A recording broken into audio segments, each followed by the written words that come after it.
कहाँ तक हो गया था?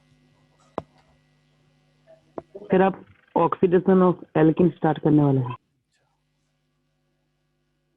Oxidation of alkyne.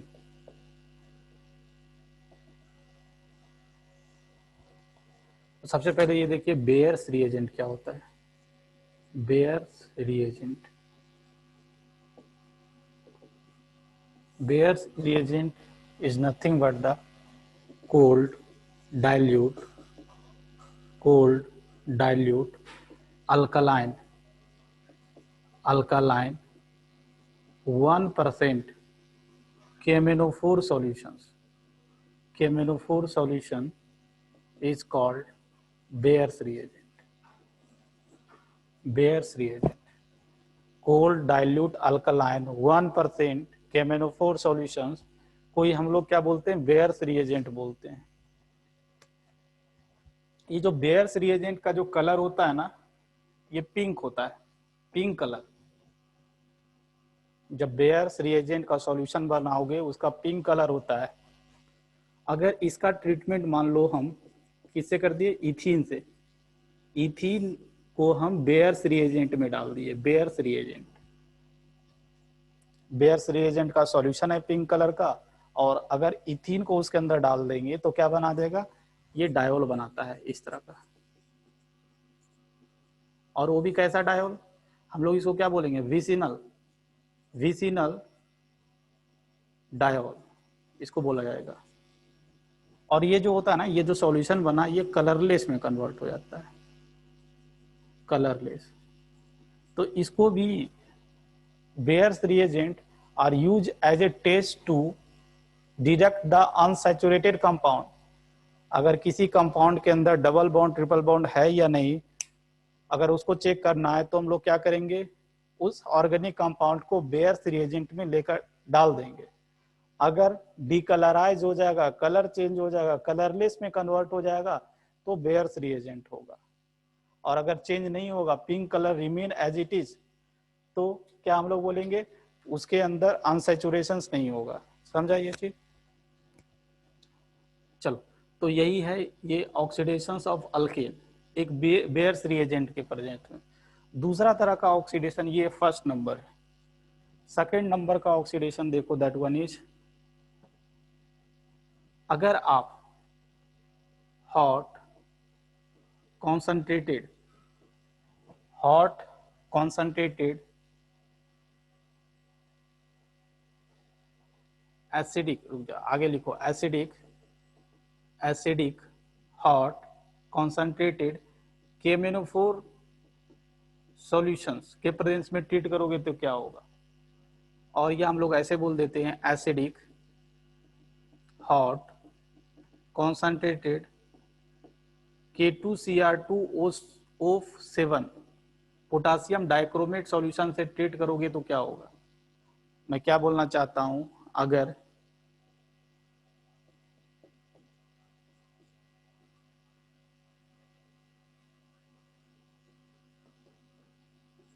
ये अल्कीन है, ये एक अल्कीन है, अगर इस अल्कीन पर हम यही acidified, acidified, acidified hot concentrated K M N O four के प्रेजेंस में हिट कर दे, और या एसिडिफाइड, एसिडिफाइड K2Cr2O7 के प्रेजेंस में अगर हिट कर देंगे तो क्या करेगा ना, ये बॉन्ड को तोड़ देता है, तोड़ देता है, और इधर वाला पार्ट को कार्बोक्सिलिक एसिड में कन्वर्ट कर देता है, और इधर वाला पार्ट को कीटोन में कन्वर्ट कर देता है। क्या बोला, लेफ्ट वाला पार्ट कार्बोक्सिलिक एसिड में कन्वर्ट हो गया, राइट वाला पार्ट किस में कन्वर्ट कर देगा, कीटोन में कन्वर्ट कर देगा। अगर इस तरह रहा तो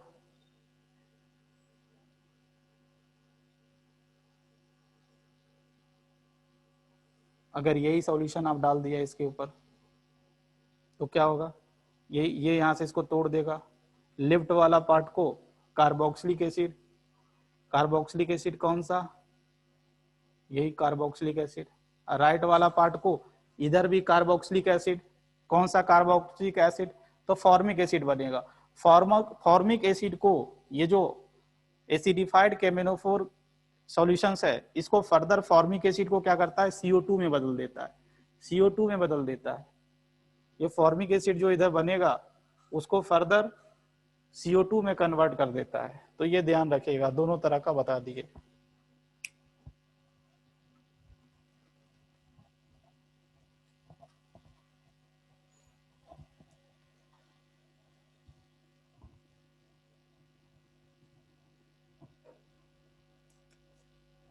अगर इस तरह का रिएक्शंस हो तो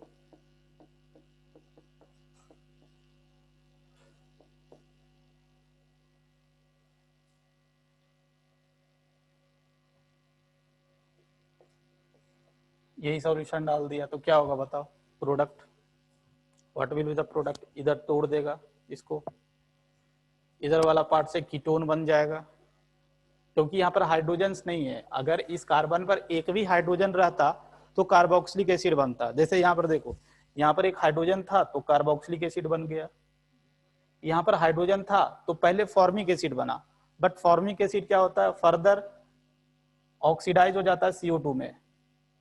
तो यहाँ पर क्या होगा, इधर वाला पार्ट से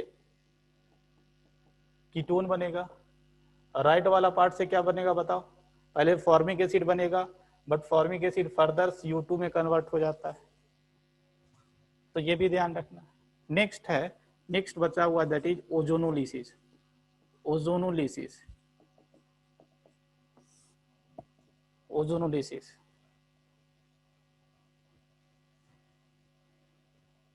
तो ओजोनोलिसिस क्या होता है इसको समझे। अगर आप अल्कीन को, जैसे ये अल्कीन को,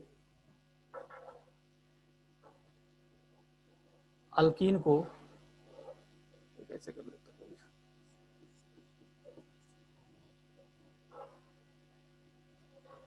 अल्कीन को ओजोन के प्रेजेंस में ट्रीट करोगे तो सबसे पहले ओजोनाइड बनाते हैं, इस तरह का, इसको ओजोनाइड बोलते हैं। देखिए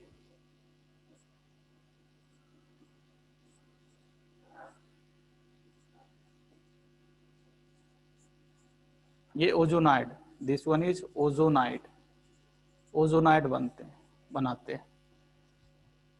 मतलब ये बॉन्ड टूट गया, ये ओजोन, ओजोन कुछ ऐसा दिखता है, ओजोन एक ऑक्सीजन ऊपर और दो ऑक्सीजन नीचे, इस तरह से अरेंज हो जाता है, इसको ओजोनाइड बोलते हैं। अगर इस ओजोनाइड को जिंक वाटर के प्रेजेंस में रिएक्शंस करा दो, जिंक वाटर के प्रेजेंस में रिएक्शंस करा दो तो इस तरह से ये टूट जाता है। जिंक वाटर के प्रेजेंस में रिएक्शंस करा दो तो ये वाला पार्ट टूट जाता है और ये वाला पार्ट टूट जाता है। मतलब लेफ्ट वाला पार्ट से कार्बोक्सिलिक एसिड और राइट वाला पार्ट से भी ये कार्बोक्सिलिक एसिड बन जाएगा। मतलब प्रोडक्ट क्या होगा देखो, product CH3 C double bond H, और राइट साइड वाला प्रोडक्ट हो जाएगा दैट इज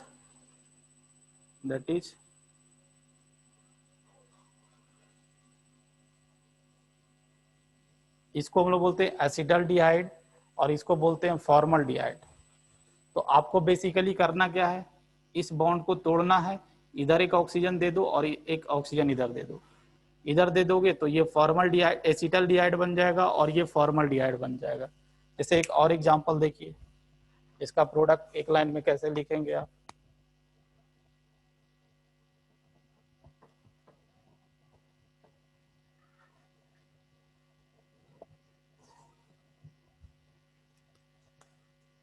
जैसे ये क्वेश्चंस रहता,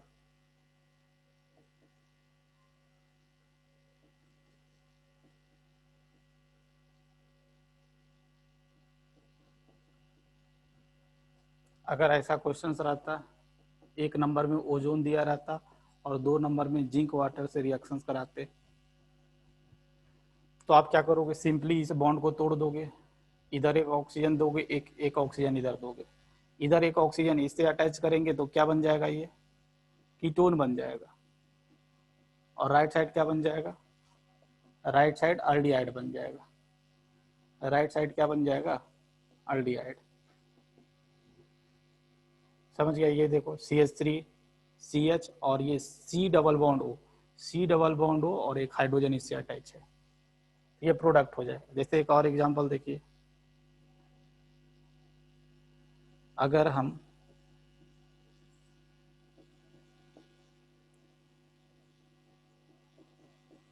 इसमें हम अगर पहला ओजोन और दूसरा जिंक वाटर डाल दिए तो क्या होगा? क्या प्रोडक्ट होगा बताओ?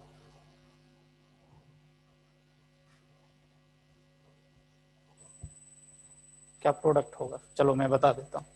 यहाँ से ये तोड़ दोगे, यहाँ ऊपर एक ऑक्सीजन एक नीचे ऑक्सीजन, ऊपर वाला पार्ट क्या हो जाएगा? फॉर्मल्डिहाइड। और नीचे वाला पार्ट क्या हो जाएगा? नीचे वाला पार्ट क्या हो जाएगा? दैट वन इज, इसको क्या बोलते हैं? पेंटानॉन। पेंटानॉन में कन्वर्ट हो जाएगा। तो कैसे कन्वर्ट हम करेंगे, कैसे प्रोडक्ट लिखेंगे? आपको सिंपली याद रखना है कि डबल बॉन्ड को तोड़कर ऑक्सीजन दे देना है। जैसे एक और एग्जांपल करा देता हूं, अगर ये क्वेश्चंस रहता, इसको हम ओजोन और दूसरा जिंक वाटर के प्रेजेंस में ट्रीट करते तो क्या होता? यहाँ से बॉन्ड तोड़ देते, यहाँ से एक ऑक्सीजन ऊपर और एक ऑक्सीजन नीचे, मतलब जो प्रोडक्ट आपका बनता इस तरह से कुछ।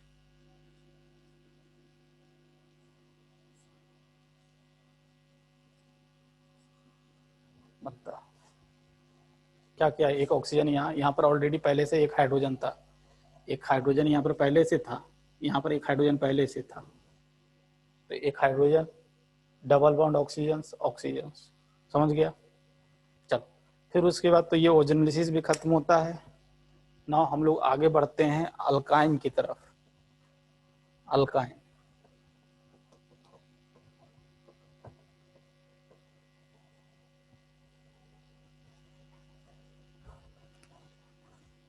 अल्काइन।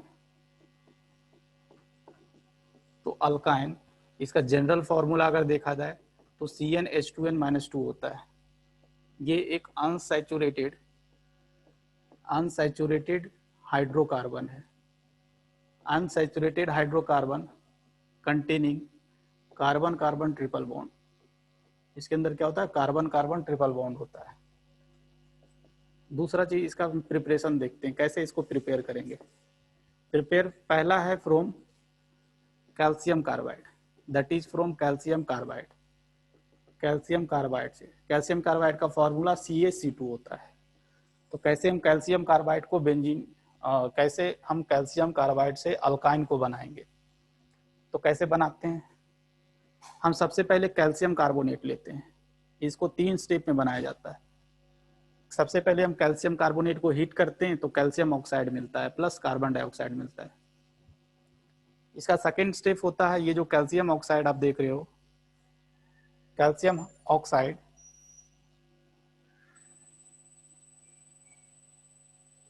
कैल्शियम ऑक्साइड को कार्बन से, कोक से रिएक्शंस करवाते हैं। जब हम कोक से रिएक्शंस करवाएंगे तो क्या बनेगा? एक तो बन जाएगा calcium hydroxide, hydroxide calcium carbide और कार्बन मोनोऑक्साइड। कैल्शियम क्या बनेगा? Calcium carbide plus carbon monoxide.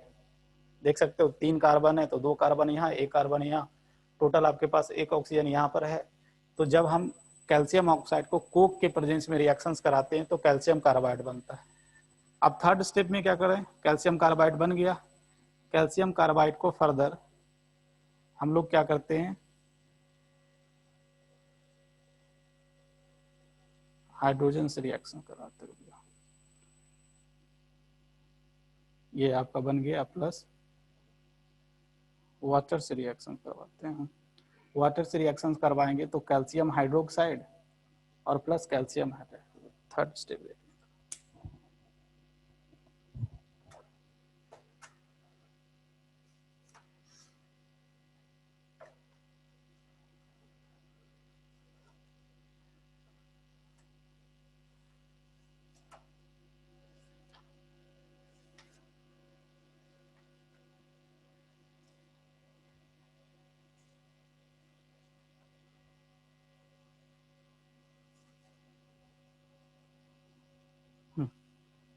चलो तो ये सही है। कैल्शियम कार्बाइड का फर्दर वाटर के प्रेजेंस में रिएक्शंस कराएंगे तो क्या बनेगा, इसको क्या बोलते हैं, this one is ethyne. Ethyne, और या इसका एक और नाम है, इसको एसिटिलीन बोला जाता है, एसिटिलीन। तो इस तरीका से हम अल्काइन को बनाते हैं, that is from calcium carbide. सबसे पहले कैल्शियम कार्बोनेट जो कि मार्केट में इजीली अवेलेबल रहता है, उससे हम कैल्शियम ऑक्साइड बना लेते हैं। फिर फर्दर कैल्शियम ऑक्साइड को हम कोक के प्रेजेंस में रिएक्शंस कराते हैं तो कैल्शियम कार्बाइड बनाता है। फिर कैल्शियम कार्बाइड का हाइड्रोलिसिस करते हैं वाटर के प्रेजेंस में, तो फिर आपको क्या मिल जाता है, इथीन या एसिटिलीन मिल जाता है। सेकेंड प्रिपरेशन मेथड आपके बुक में जो दिया हुआ है, that is from vicinal dihalide. Vicinal dihalide से हम अल्काइन को बनाएंगे। यही है आपका विसिनल डाइहैलाइड। देखिए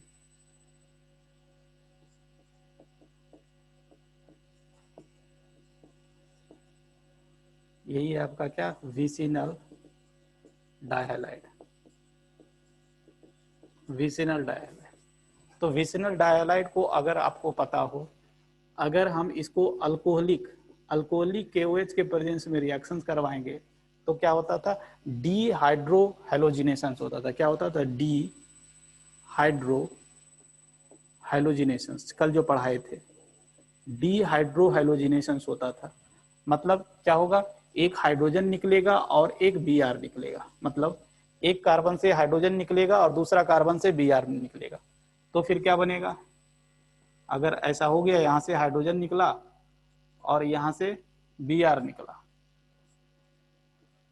यहां से Br निकला, ये बन गया, क्या बना, अल्कीन बना। बट अगर इसको फर्दर हम अगर एक स्ट्रॉन्ग बेस से रिएक्शंस करवा देंगे, जो स्ट्रॉन्ग बेस मेनली लिया जाता है दैट इज सोडामाइन लिया जाता है। क्या, सोडामाइन लिया जाता है। सोडामाइन से, इसको क्या बोला जाता है, सोडामाइन। ये सोडामाइन ये एक बहुत ज्यादा स्ट्रॉन्ग बेस है। ये केटाइन एनायन में इस तरह अरेंज रहता है सोडामाइन। सोडामाइन के प्रेजेंस में रिएक्शन कराओगे तो यहाँ से फिर से क्या होगा, HBr बाहर निकल जाएगा। अगर HBr बाहर निकल जाएगा तो क्या बन जाएगा, ये इथाइन बन जाएगा, इथाइन या एसिटिलीन बन जाएगा। तो इस तरह से हम विसिनल डाइहैलाइड से भी क्या करेंगे, विसिनल डाइहैलाइड से भी आप अल्काइन बना सकते हो। तो यही दो प्रॉपर्टी आपके बुक में दिया हुआ है, that is from calcium carbide and second one is from vicinal dihalide. तो इसको पढ़ाने के बाद हम इसके केमिकल प्रॉपर्टीज पर चले आते हैं। इसे केमिकल प्रॉपर्टीज में भी सबसे पहले हम इस देखेंगे एसिडिक नेचर इसका। तो that is it's chemical properties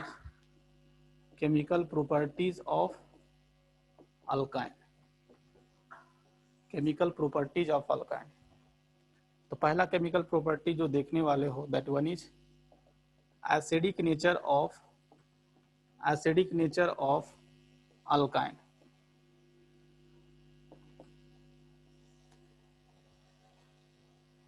यही अल्काइन है। देखो अल्काइन का जो ये हाइड्रोजन होता है, ये दोनों जो हाइड्रोजन देख रहे हो, ये क्या होता है, ये दोनों एसिडिक हाइड्रोजन होता है। क्या, एसिडिक हाइड्रोजन। क्यों हमको एसिडिक हाइड्रोजन बोलते हैं, क्योंकि ये जो कार्बन है ना, ये जो कार्बन आप देख रहे हो, this carbon is sp hybridize. और मैं आपको बताया हूँ इलेक्ट्रोनिगेटिविटी का ऑर्डर बॉन्डिंग में बता चुका हूँ कि sp हाइब्रिडाइज एटम्स का इलेक्ट्रोनिगेटिविटी ज्यादा होता है as compare to sp2, as compare to sp3। ये जो अल्काइन में ये जो कार्बन आप देख रहे हो, that one is sp hybridize, more electronegative. ये जो कार्बन है मोर इलेक्ट्रोनिगेटिव है। मोर इलेक्ट्रोनिगेटिव होने के कारण ये क्या होता है, ये जो बॉन्ड पेयर आप देख रहे हो, bond pair is shifted towards the carbon as this carbon is sp hybridize. तो ये क्या करेगा ना, ये हाइड्रोजन इजिली निकल सकता है यहाँ से, ये हाइड्रोजन इजिली निकल सकता है। क्यों निकल सकता है, क्योंकि ये कार्बन मोर इलेक्ट्रोनिगेटिव है, इसके तरफ बॉन्ड पेयर जो है शिफ्टेड है, इसलिए ये हाइड्रोजन इजिली निकल सकता है। इसलिए बोला जाता है जो अल्काइन होते हैं that one is more acidic. But अगर यही मैं कंसीडर करूं, अल्कीन के केस में कंपेयर करूं या अल्केन के केस में कंपेयर करूं तो ये जो कार्बन देखोगे ये sp2 हाइब्रिडाइज है, और यहाँ पर जो कार्बन है sp3 हाइब्रिडाइज है। इसका इलेक्ट्रोनिगेटिविटी कम है, देख सकते हो। इलेक्ट्रोनिगेटिविटी कम होने के कारण यहाँ से हाइड्रोजन इजिली नहीं निकलेगा, यहाँ से हाइड्रोजन इजिली नहीं निकलेगा। तो इसलिए बोला जाता है कि ओनली अल्काइन का हाइड्रोजन एसिडिक होता है, अल्कीन और अल्केन का हाइड्रोजन एसिडिक नहीं होता है। क्यों अल्काइन का हाइड्रोजन एसिडिक होता है? क्योंकि यहाँ पर जो कार्बन प्रेजेंट है that one is sp hybridize. sp hybridize होने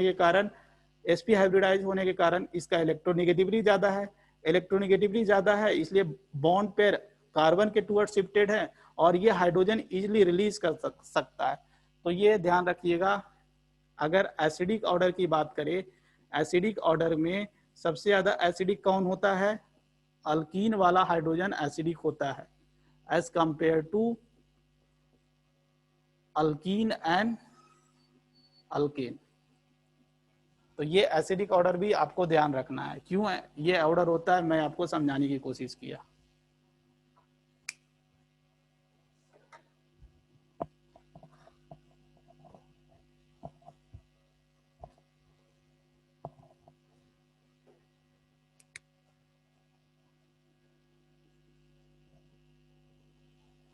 इसका एक दो रिएक्शंस है, ये रिएक्शन देख लीजिए। अगर हम एसिटिलीन को रिएक्शन अगर हम सोडियम से कराएं, सोडियम एक स्ट्रॉन्ग बेस है, स्ट्रॉन्ग बेस की तरह बिहेव करता है। तो ये क्या करेगा, ये हाइड्रोजन को ले लेगा, हाइड्रोजन को रिलीज करवाएगा और ये इस तरह से कुछ कंपाउंड बना लेता है और प्लस हाइड्रोजन गैस इवॉल्व होगा। इसको क्या बोलते हैं? दिस इज सोडियम एसिटिलीन बोला जाता है। मोनोसोडियम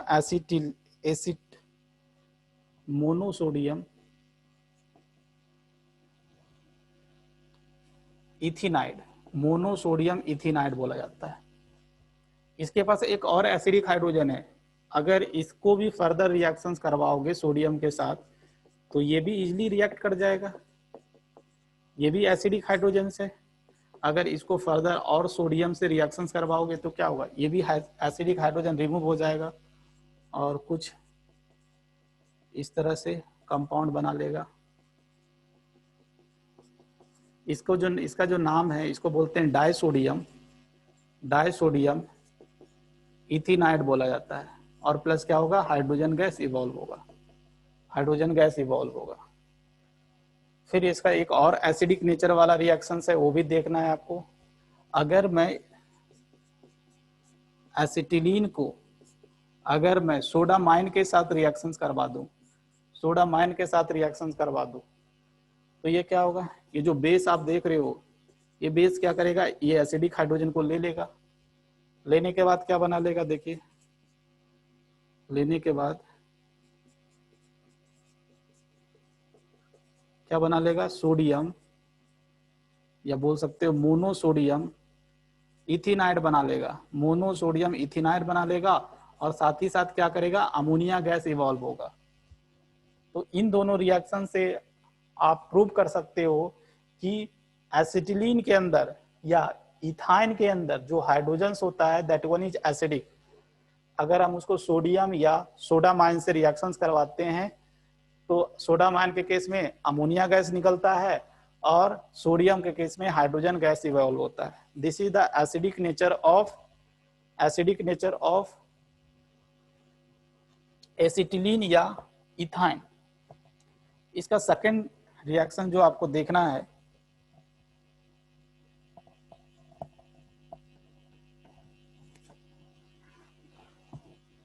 सेकेंड रिएक्शन जो आपके बुक में दिया हुआ है that one is addition reactions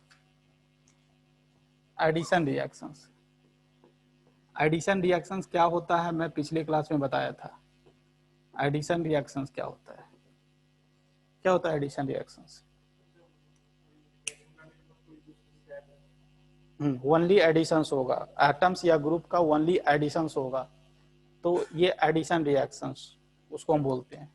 तो एडिशन रिएक्शंस में भी सबसे पहले देखेंगे addition of hydrogens, addition of hydrogen to alkyne. ये ऑलरेडी आप देख चुके हो, जैसे एक मैं करवा दूं आपको। अगर आप 2 मोल, अगर आप 1 मोल हाइड्रोजन सप्लाई करोगे, प्लेटिनम है, प्लाडियम है या निकेल है, तो क्या होगा, हाइड्रोजनेशन होगा। एक हाइड्रोजन यहाँ पर अटैच हो जाएगा, एक हाइड्रोजन यहाँ पर अटैच होगा, क्या इस तरह से।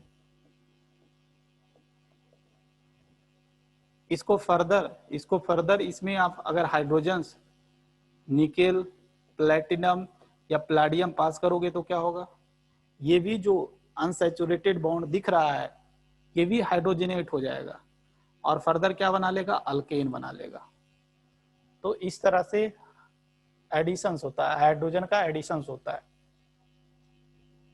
चलो इसका सेकंड रिएक्शन है that is additions of hydrogens.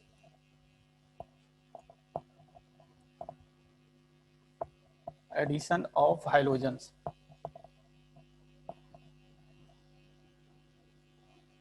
Second reaction है that one is addition of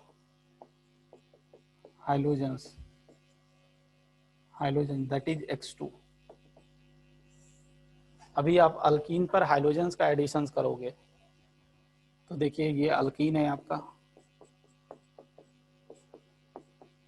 आपको मैं बताया था कि अगर पिछले क्लास में अल्कीन का एडिशन हाइड्रोजन, अल्कीन पर हाइड्रोजन का एडिशन क्या होता था, मार्कोनिकॉव रूल फॉलो करते हुए इसका एडिशन करो, क्या होगा, एक हाइड्रोजन यहाँ पर चला जाएगा और एक हाइड्रोजन यहाँ, और ये डबल बॉन्ड होगा, ये जो ट्रिपल बॉन्ड होगा डबल बॉन्ड में कन्वर्ट हो जाएगा।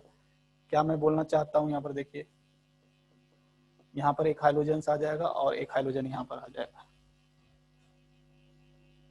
अगर आप फर्दर हाइड्रोजन सप्लाई करते हो तो क्या होगा, एक और अनसैचुरेटेड बॉन्ड दिख रहा है, डबल बॉन्ड दिख रहा है, ये भी टूट जाएगा और यहाँ पर एक हाइड्रोजन आएगा, यहाँ पर एक और हाइड्रोजन आएगा, इस तरह से।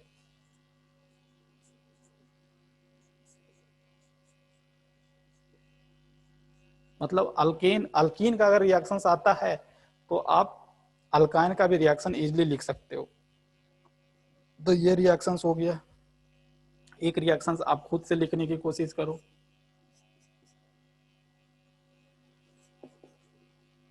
अगर इस पर मैं ब्रोमीन CCl4 डाल दूं तो A बनाइए, और A पर अगेन हम Br2 CCl4 डाल दे तो क्या होगा, B बनाइए, A और B बनाइए, क्या होगा,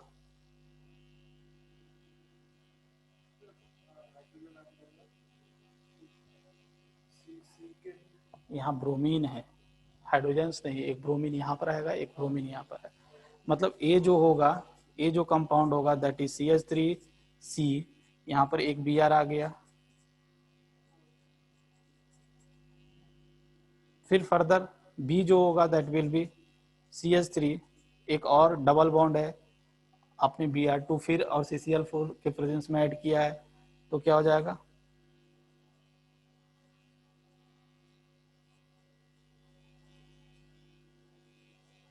हो जाएगा A और B। तो एडिशन ऑफ हाइड्रोजन भी ओवर हो गया। थर्ड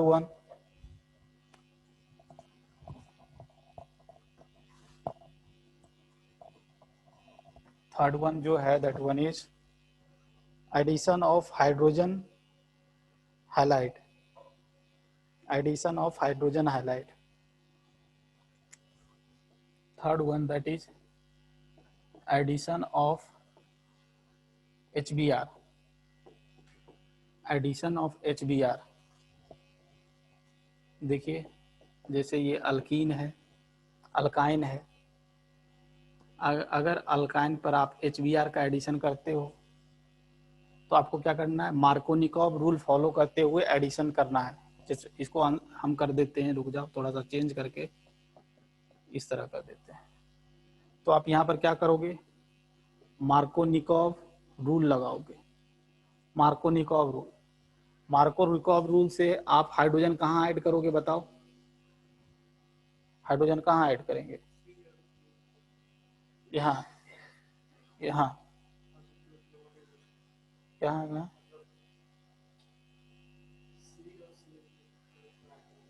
एक हाइड्रोजन यहाँ और एक हाइड्रोजन यहाँ।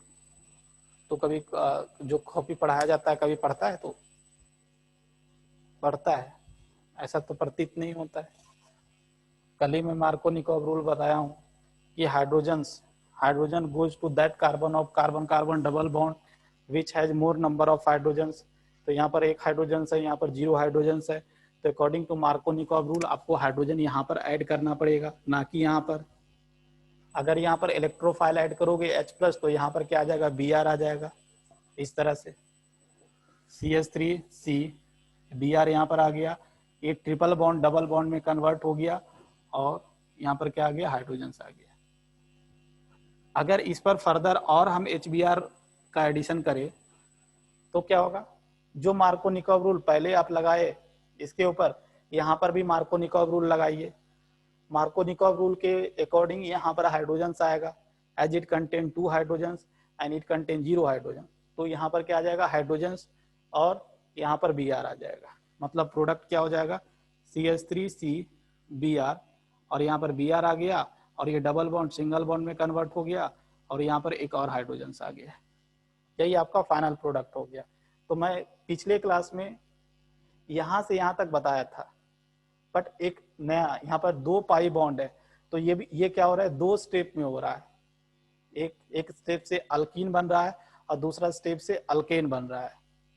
चलो, तो ये भी मैं आपको बता चुका था पिछले क्लास में। अगर आपको अल्कीन का रिएक्शंस आता है तो अल्काइन का रिएक्शंस इजिली आप लिख लोगे। उसके लिए आपको अल्कीन का रिएक्शन जो पिछले क्लास में बताया गया उसको पढ़ना पड़ेगा। फिर उसके बाद है that is addition of water. Next reaction है that is addition of water to alkene, alkyne. Alkyne पर वाटर का एडिशन। तो देखिए ये अल्काइन पर अगर वाटर का एडिशन करोगे, वाटर का एडिशन मेनली हम HgSO4 और HgSO4 के प्रेजेंस में कराते हैं। HgSO4 और एक दूसरा एक और रिएजेंट होता है दैट वन इज H+। इन दोनों के प्रेजेंस में कराया जाता है। ये कैटलिस्ट की तरह बिहेव करता है। अगर इनडायरेक्टली वाटर का रिएक्शन कराओगे तो रिएक्ट नहीं करेगा, बट अगर HgSO4 और सल्फ्यूरिक एसिड लोगे उसके प्रेजेंस में रिएक्शन फास्टर होता है। कैसे होता है? तो आपको मैं बता चुका हूं। आपको यहाँ पर भी क्या लगाना है? मार्कोनिकॉव रूल के अकॉर्डिंग यहाँ पर आपको पता है ये क्या है? ये इलेक्ट्रोफाइल है और ये न्यूक्लियोफाइल है। तो इलेक्ट्रोफाइल H+ को वहां ऐड करना है जहां पर ज्यादा हाइड्रोजन हो। तो यहाँ पर ज्यादा हाइड्रोजन है, यहाँ पर 0 हाइड्रोजन है। अकॉर्डिंग टू मार्कोनिकॉव रूल क्या करोगे? आप हाइड्रोजन्स को यहाँ ऐड कर दिए और इसके बगल पर OH ऐड कर दिए और ये ट्रिपल बॉन्ड था, ट्रिपल बॉन्ड से डबल बॉन्ड में कन्वर्ट हो गया। फिर इसको फर्दर क्या होगा? फर्दर एक और बार रिएक्शन होगा क्योंकि एक बार और पाई बॉन्ड है। क्या होगा? फिर से यहाँ पर हाइड्रोजन आएगा और यहाँ पर OH आएगा। फिर से ये रिएक्शंस करेगा तो क्या होगा?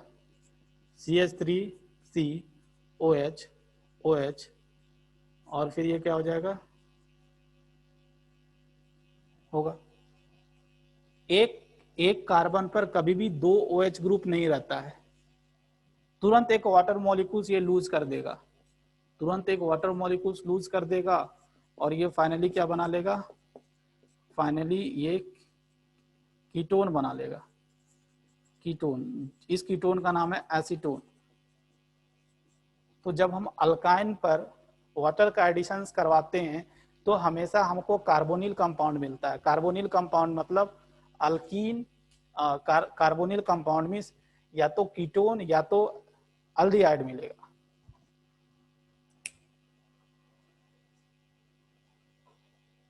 जैसे यहाँ पर और एक प्रैक्टिस करवा देता हूँ।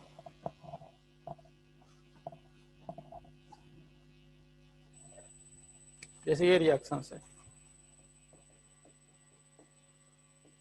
अगर इस पर हम वाटर का रिएक्शन करवा दें in presence of HgSO4 H+, water का एडिशन करवा दें तो क्या होगा, आपको पता है वाटर में इलेक्ट्रोफाइल H+ और न्यूक्लियोफाइल OH-।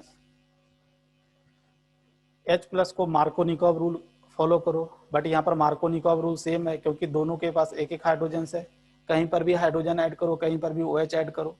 तो एक बार हम क्या करते हैं ना, इस तरह यहाँ पर H ऐड कर देते हैं और यहाँ पर क्या करते हैं, OH ऐड कर देते हैं। फिर से क्या करेगा, एक और पाई बॉन्ड दिख रहा है, फिर से वाटर का एडिशन होगा, फिर से यहाँ पर हाइड्रोजन ऐड करना पड़ेगा और बगल वाला पर क्या हो जाएगा बताओ, OH आ जाएगा। एक कार्बन पर कभी भी 2 OH ग्रुप नहीं रहता है, तुरंत क्या होगा, एक वाटर मॉलिक्यूल्स निकल जाएगा और निकलने के बाद फाइनल प्रोडक्ट क्या हो जाएगा बताओ, ये क्या बना, इसको हम लोग बोलते हैं अल्डिहाइड। अल्डिहाइड बना और इस अल्डिहाइड का नाम है फॉर्मल एसिटल्डिहाइड। एसिटल्डिहाइड क्या नाम है, एसिटल्डिहाइड। एसिटल्डिहाइड बना। तो आप अल्काइन पर वाटर का एडिशन कर कर अल्डिहाइड या कीटोन्स बना सकते हो। ये सब चीजें अगर आपको अभी समझ में आता है तो 12th क्लास में आसान होगा, क्योंकि 12th क्लास में ये सब फिर से रिएक्शंस आपको मिलेगा, क्योंकि 12th क्लास में कीटोन अल्डिहाइड ये सब पढ़ना है आपको, तो वहां पर ये सब रिएक्शंस को आपको याद रखना है। आगे एक और है reaction, that one is polymerization, chain polymerization. That one is next reaction, that is the chain polymerization. Polymerization, chain polymerization of alkyne, chain polymerization of alkyne. तो यहां पर ध्यान रखना है,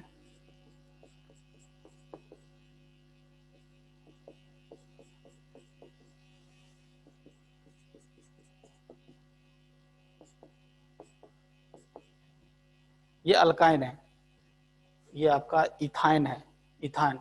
इथाइन को अगर आप रेड हॉट कॉपर ट्यूब से, रेड हॉट कार्बन ट्यूब से, आपको अगर इसको आप रेड हॉट आयरन ट्यूब से पास करोगे, अगर हम इथाइन के मॉलिक्यूल्स को अगर हम रेड हॉट कार्बन ट्यूब से पास करेंगे तो ये क्या होता है, एरोमेटाइज हो जाता है। मतलब ये क्या बना लेता है, ये आपका बेंजीन बना लेता है।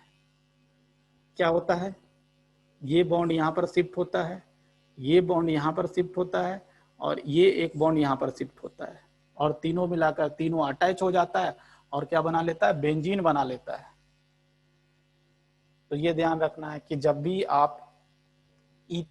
भी आप इथाइन मॉलिक्यूल्स को रेड हॉट आयरन ट्यूब से पास करोगे तो ये बेंजीन में कन्वर्ट हो जाता है। चलो, तो ये भी हो गया। तो this much is all about alkyne.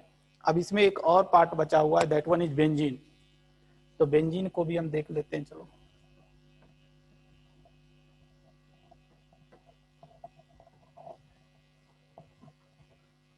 Benzene,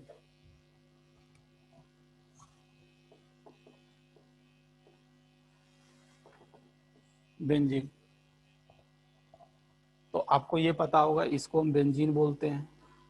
this is your benzene. इसको, इसका फॉर्मूला होता है C6H6। इसको कभी कभी हम, इसमें रेजोनेंस होता है, इसलिए कभी कभी हम इसको इस तरह से भी दिखाते हैं। और रेजोनेंस कैसे होता है, मैं रेजोनेंस आपको पढ़ा चुका हूँ। चलो, तो बेंजीन में हम सबसे पहले क्या करेंगे ना, इसका हम प्रिपरेशन देखेंगे, इसको बनाएंगे कैसे बेंजीन को।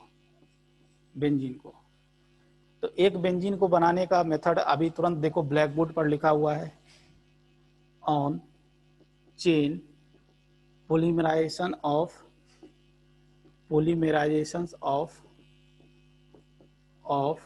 अल्काइन। जैसे वहां पर रिएक्शन दिया हुआ है, देखो लिखा हुआ है, देखो अगर आप इसको रेड हॉट आयरन ट्यूब से पास करोगे तो ये क्या होगा, पोलीमराइज होकर बेंजीन बना लेता है। वहां पर रिएक्शन लिखा हुआ है। तो this is the preparation method of benzene. Benzene का प्रिपरेशन मेथड है। दूसरा है दैट इज फ्रॉम फिनॉल। दूसरा मेथड इसका, दूसरा बेंजीन बनाने का मेथड जो है that is from phenol. Phenol से आप बेंजीन बना सकते हो। फिनॉल को अगर जिंक डस्ट के प्रेजेंस में रिएक्शन कराते हैं तो फिनॉल का रिडक्शन हो जाता है, that is from phenol. Phenol से भी बेंजीन बना सकते हो। कैसे? ये है आपका फिनॉल, ये फिनॉल। अगर फिनॉल को अगर आप जिंक डस्ट के प्रेजेंस में रिएक्शंस करवाते हो तो ये फिनॉल रिड्यूस हो जाता है क्या चीज में? बेंजीन में रिड्यूस हो जाता है। Phenol get reduce to benzenes. तो these two are the preparation method of benzenes. तो बेंजीन का प्रिपरेशन मेथड के बाद एक और मेथड दिया हुआ दैट इज डी कार्बोक्सिलेशन। ये भी मैं पढ़ा चुका हूं। तीसरा that is D carboxylation. D carboxylation, decarboxylation of aromatic acid, aromatic acid, decarboxylation of aromatic acid। जैसे अगर आपको याद हो कल ही में पढ़ाया था, ये है this is the sodium salt of carboxylic acid. क्या है? Sodium salt of benzoic acid. लिख लो, benzoic acid, benzoic acid, sodium salt of benzoic acid.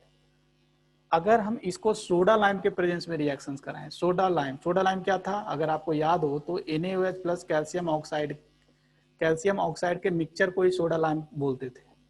अगर इसके प्रेजेंस में रिएक्शंस करवाते थे क्या होता था? ये CO2 बाहर निकल जाता था और फाइनली आपका जो प्रोडक्ट बनता था that one is benzene. Benzene बनता था। तो बेंजीन का बनाने का 3 मेथड बता दिया गया है। एक that is from phenol and first one is from chain polymerization of alkyne and third one is that decarboxylation of aromatic ring। उसके बाद इसका रिएक्शंस पर आ जाते हैं।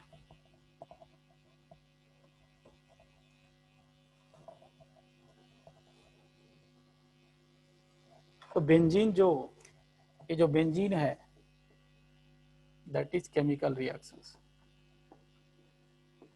केमिकल रिएक्शन बेंजीन जो जनरल केमिकल रिएक्शन शो करता है उसको बोलते हैं that is electrophilic substitution reactions. तो पहले ये लिख ले, general reactions of benzene is electrophilic substitution reactions. Substitutions आपको मैं पिछले क्लास बता चुका था सब्स्टिट्यूशन रिएक्शंस क्या होता है। यहाँ पर ओनली एक टर्म ऐड हुआ है इलेक्ट्रोफाइल, इलेक्ट्रोफिलिक। मतलब यहाँ पर इलेक्ट्रोफाइल का अटैक होगा।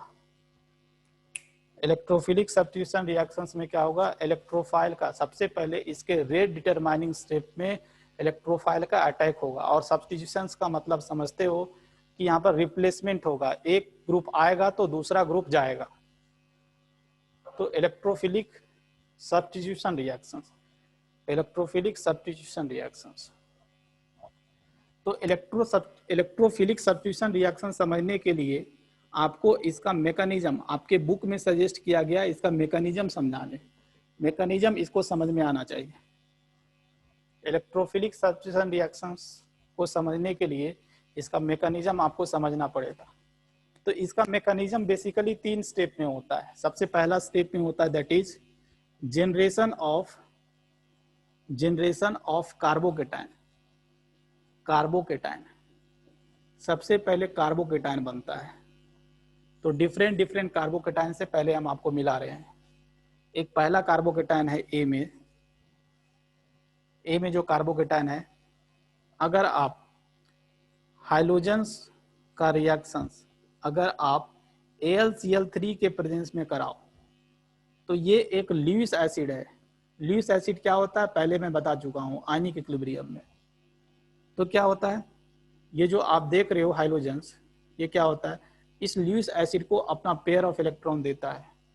पेयर ऑफ इलेक्ट्रॉन देगा तो क्या बन जाएगा, देखो पेयर ऑफ इलेक्ट्रॉन देगा तो ये क्या होगा, ये बॉन्ड इधर शिफ्ट हो जाएगा, क्या बन जाएगा X+ बन जाएगा, और प्लस इसके साथ क्या बन जाएगा AlCl3।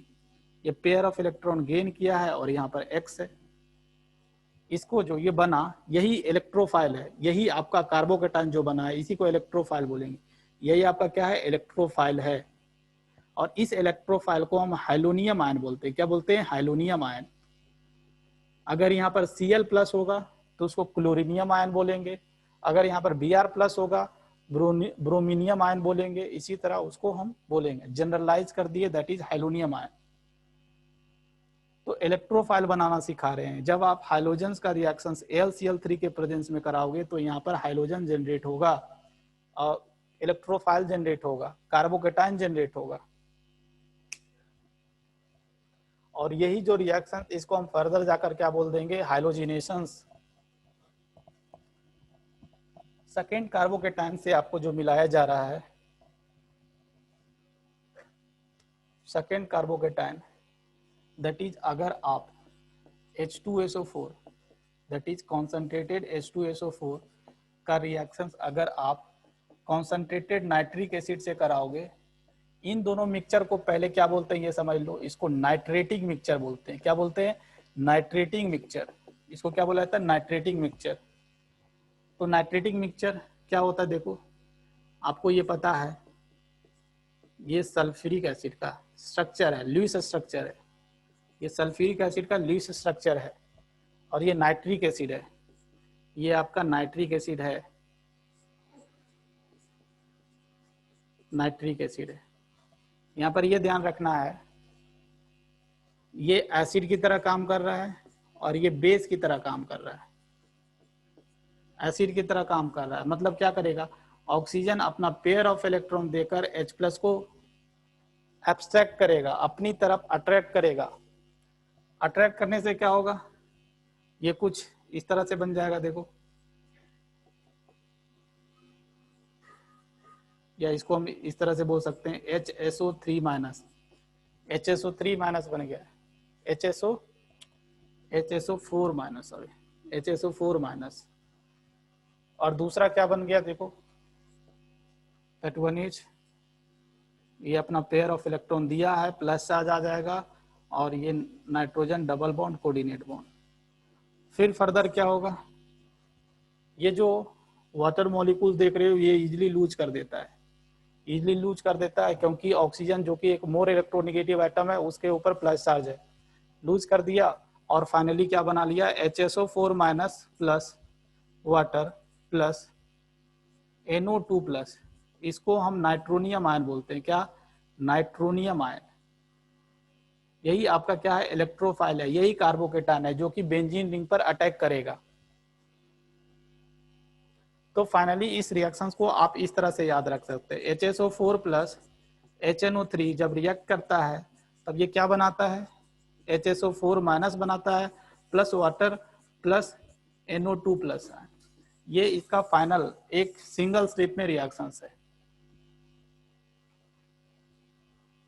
तो दूसरा भी हम बता दिए आपको, दूसरा इलेक्ट्रोफाइल, उसी रिएक्शंस को आगे जाकर हम नाइट्रेशन बोल देंगे।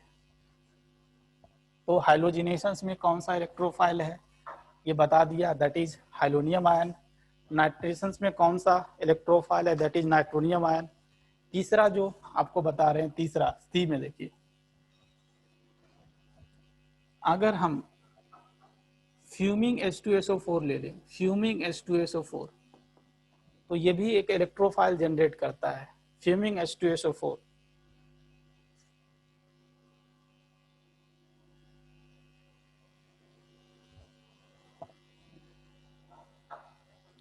फ्यूमिंग H2SO4 ले ले तो इसका रिएक्शंस आप एक लाइन में ध्यान रखिएगा, क्या, ये क्या बनाता है, HSO4 minus plus H3O plus plus SO3, sulphur trioxide, sulphur trioxide.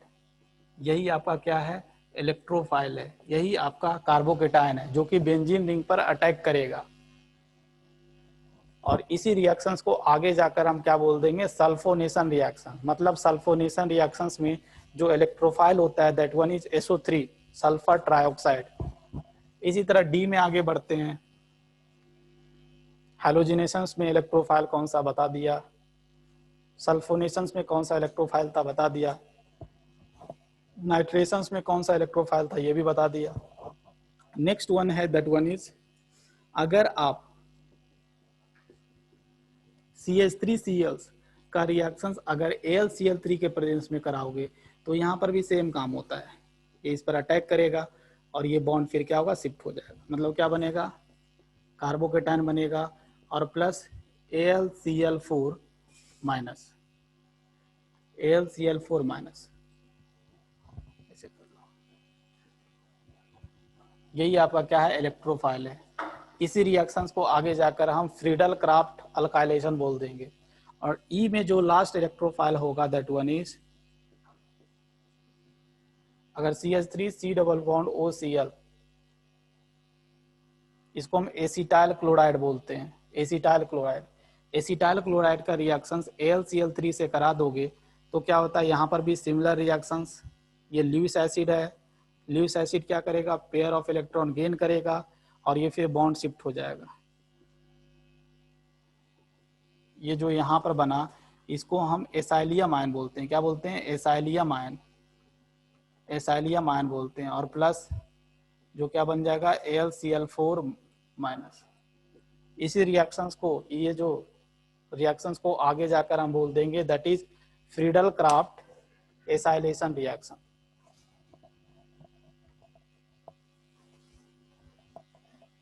तो अगर हम एक लाइन में आपको बता दें कि कौन सा रिएक्शंस में कौन सा इलेक्ट्रोफाइल था, सबसे पहले ये ध्यान रखिएगा, हाइलोजिनेशंस, हाइलोजिनेशन रिएक्शंस में जो इलेक्ट्रोफाइल था दैट इज हाइलोनियम आयन। दूसरा मैं बताया आपको सल्फोनेशंस, सल्फोनेशंस में जो इलेक्ट्रोफाइल था SO3 था। तीसरा मैं बताया आपको दैट वन इज नाइट्रेशंस, नाइट्रेशन में जो इलेक्ट्रोफाइल है NO2+, नाइट्रोनियम आयन बोलते हैं। चौथा Friedel, Friedel Craft, Friedel Craft alkylations, Friedel Craft alkylation में जो इलेक्ट्रोफाइल है दैट वन इज CH3+ है। और लास्ट जो था that is Friedel Craft, Friedel Crafts acylation, acylation, इसमें जो इलेक्ट्रोफाइल था दैट इज एसाइलियम आयन। यही 5 रिएक्शंस आपको बेंजीन में पढ़ना है। तो हम मैकेनिज्म की बात कर रहे थे, मैकेनिज्म की बात, तो सबसे पहला स्टेप था that one is generation of carbocation. और ये किन किन तरह का कार्बोकेटाइन कैसे बनेगा मैं आपको डिटेल्स में बता दिया। सेकेंड स्टेप पर आगे बढ़ते हैं मैकेनिज्म की तरफ। मैकेनिज्म में सेकेंड स्टेप जो आता है that one is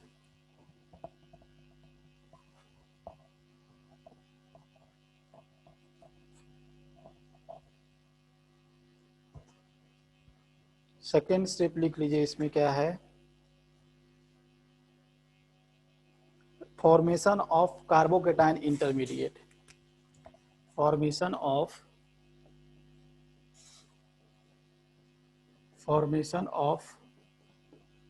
carbocation intermediate, intermediate carbocation intermediate को ही हम लोग क्या बोलते हैं, सिग्मा कॉम्प्लेक्स बोला जाता है, सिग्मा कॉम्प्लेक्स। और या इसको हम लोग एरिनियम कॉम्प्लेक्स भी बोलते हैं, एरिनियम, एरिनियम आयन बोला जाता है। पहला स्टेप क्या था, फिर से मैं लिख देता हूं, that one is generation of carbocation. Second step is the formation of carbocation intermediate.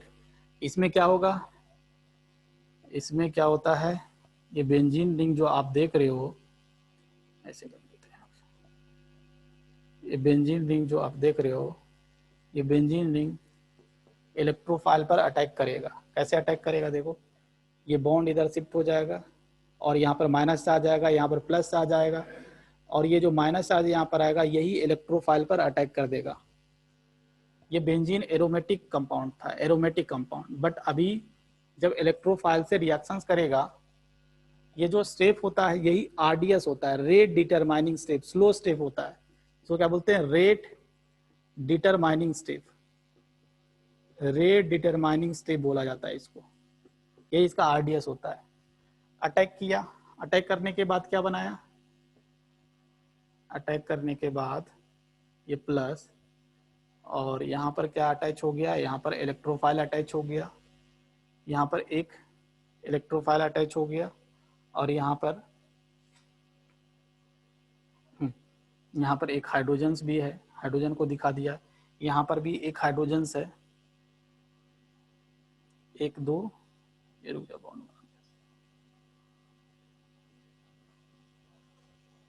इसी को हम लोग क्या बोलते हैं, एरेनियम आयन। क्या बोला जाता है, एरेनियम आयन, या इसको सिग्मा कॉम्प्लेक्स बोला जाता है, सिग्मा कॉम्प्लेक्स, सिग्मा कॉम्प्लेक्स। ये जो एरेनियम आयन आपको दिख रहा है, this arenium ion is resonance stabilize. ये जो एरेनियम आयन है, ये जो एरेनियम आयन, आगे आप लिख सकते हो, arenium ion is resonance stabilize, resonance stabilize, ये रेजोनेंस स्टेबलाइज है। एरेनियम आयन जो आपका दिखाई दे रहा है, ये क्या है, रेजोनेंस स्टेबलाइज।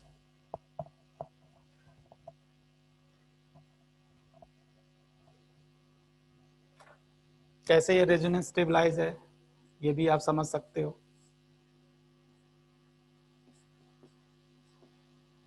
मैं ये सब बता चुका हूँ। देखो ये रेजोनेंस कर रहा है, चार्ज, सिंगल बॉन्ड चार्ज, ये पाई बॉन्ड का फ्लो होगा ऐसा। इसका डिफरेंट रेजोनेटिंग स्ट्रक्चर आप बना सकते हो।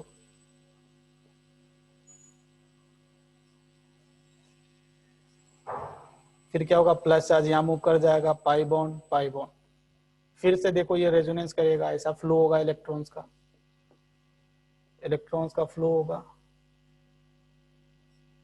ये पाई बॉन्ड यहाँ बन गया, पाई बॉन्ड यहाँ बन गया, और प्लस चार्ज यहाँ पर आ गया। बट फर्दर क्या होगा, फर्दर रिएक्शंस नहीं होगा, क्योंकि फर्दर कंजुगेशंस नहीं है। क्योंकि ये जो कार्बन आपको दिखाई दे रहा है, this carbon is sp3 hybridise, और मैं ये बता चुका हूँ कि sp3 कार्बन एटम्स में कभी भी रेजोनेंस नहीं होता है, क्योंकि उसके पास वैकेंट या पैरेलल p ऑर्बिटल्स नहीं होते हैं। इसलिए sp3 carbons will never participate in resonance, resonance में कभी भी पार्टिसिपेट नहीं करता है। तो मैं ये बता चुका था कि सेकेंड स्टेप में कार्बोकेटाइन इंटरमीडिएट जनरेट होता है, उसको क्या बोलते हैं, एरेनियम आयन। और ये जो थर्ड स्टेप होता है, third step, that one is, third step लिख लेना, that one is removal of proton, that is the removal of proton, proton means H plus from carbocation intermediate. क्या, कार्बोकेटाइन इंटरमीडिएट, तो ये जो आपको एरेनियम आयन यहाँ पर दिख रहा है, ये जो एरेनियम आयन यहाँ पर बनाया हूं मैं,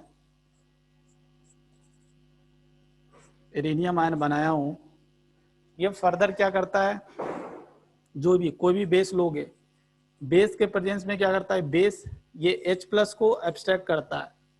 ऐसा इसलिए होता है, और ये जो स्टेप होता है ये फास्ट स्टेप होता है। ऐसा इसलिए होता है ताकि ये रिंग फिर से अपना एरोमेटिसिटी गेन कर ले। H प्लस बाहर चला गया और ये रिंग फिर से अपना एरोमेटिसिटी गेन कर लिया, और यहाँ पर इलेक्ट्रोफाइल का एडिशन हो रहा है।